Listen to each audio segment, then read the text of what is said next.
Fake certificates అంటే కొన్ని certificates use చేసి, ఇది డిగ్రీ కాదు, డిసేబిలిటీ, మెంటల్ ఇల్నెస్ అని, ఓబీసీ అని, పూజా కేడ్కర్ అనే ఒక ఆమె మహారాష్ట్రలో, వాళ్ళ నాన్న కూడా ఐఏఎస్ఏ, వాళ్ళ తాతగారు కూడా ఐఏఎస్ఏ.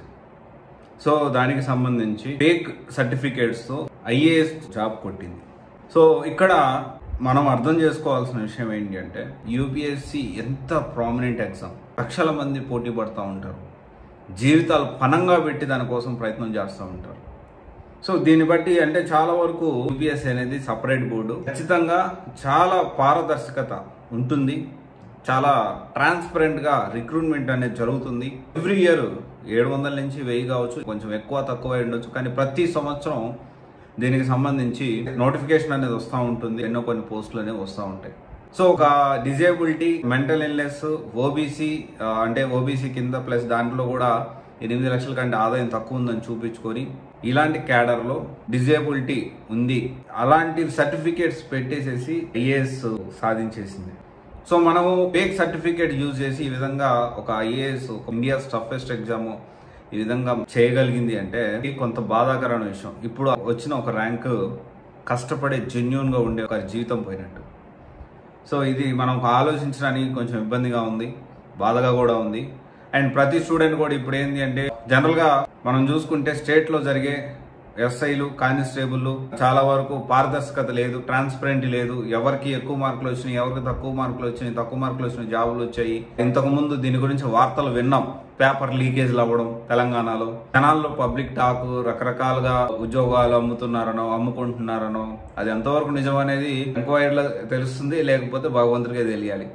బట్ ఇలాంటివి జరుగుతూ ఉంటే అరే ఇదంతా కాదు, సెంట్రల్ అయితే జెన్యూన్ గా కష్టపడితే జాబ్ వస్తుంది అనే అపోహ నుంచి జెన్యూన్ గా కష్టపడ్డా అక్కడ కూడా ఇలా చాలా అవకతవకలు జరుగుతూ ఉన్నాయి. అంటే స్టూడెంట్ ఎంత డిమోటివేట్ అవుతాడు. బట్ ఒకటైతే గుర్తుపెట్టుకోండి, మాక్సిమం ఒకవేళ అలా జరుగుతున్నప్పటికీ 1 or 2 మేము జరగవచ్చేమో, మనకైతే తెలియదు. ఇప్పుడైతే ఇది బయటకు వచ్చింది ఒకటి, మరి ఇట్లాంటివి తెలియకుండా ఎన్ని ఉన్నాయో మనకైతే తెలియదు. కానీ ఒకటే గుర్తుపెట్టుకోండి, యూపీఎస్సీకి ప్రిపేర్ అయ్యే వాళ్ళు జెన్యూన్ గా కష్టపడండి. వీటి గురించి మీరు ఆలోచించొద్దు, ఆలోచించి మనసు పాడు చేసుకోవద్దు.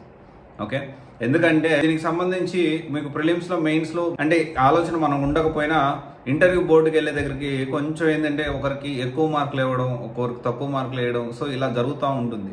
సో దానికి రకరకాల కారణాలు ఉండొచ్చు, మనకంటే అవతల వ్యక్తి బాగా పర్ఫామ్ చేసి ఉండొచ్చు. ఈ విధంగా మనం ఆలోచించాలి, కానీ లేదు ఇక్కడ కూడా ఏమన్నా అవకతవకలు జరుగుతాయేమో అలాంటి ఆలోచన, కన్ఫ్యూజన్ అయితే అస్సలు పెట్టుకోవద్దండి.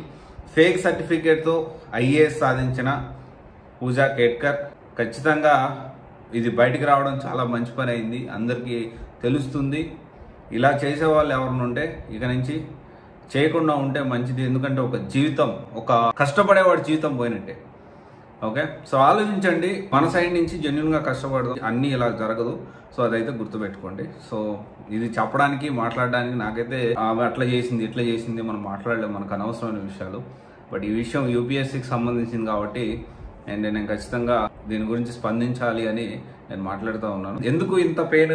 మీరేమన్నా యూపీఎస్సీ ప్రిపేర్ అయ్యారంటే ఎంతమంది స్టూడెంట్స్ వాళ్ళ లైఫ్లో ఈ ఏజ్ అనేది అందరూ ఎంజాయ్ చేస్తూ ఉంటారు.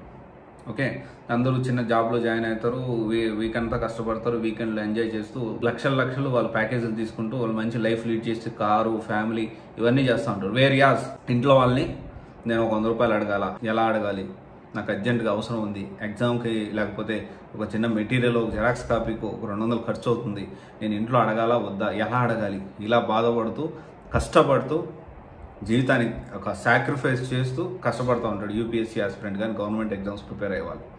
సో నేను దగ్గర నుంచి చాలామందిని చూశాను అలాగా. అండ్ అఫ్ కోర్స్ వన్స్ వాళ్ళు జాబ్ క్రాక్ చేస్తే డెఫినెట్లీ వాళ్ళ లైఫ్ మారిపోతుంది.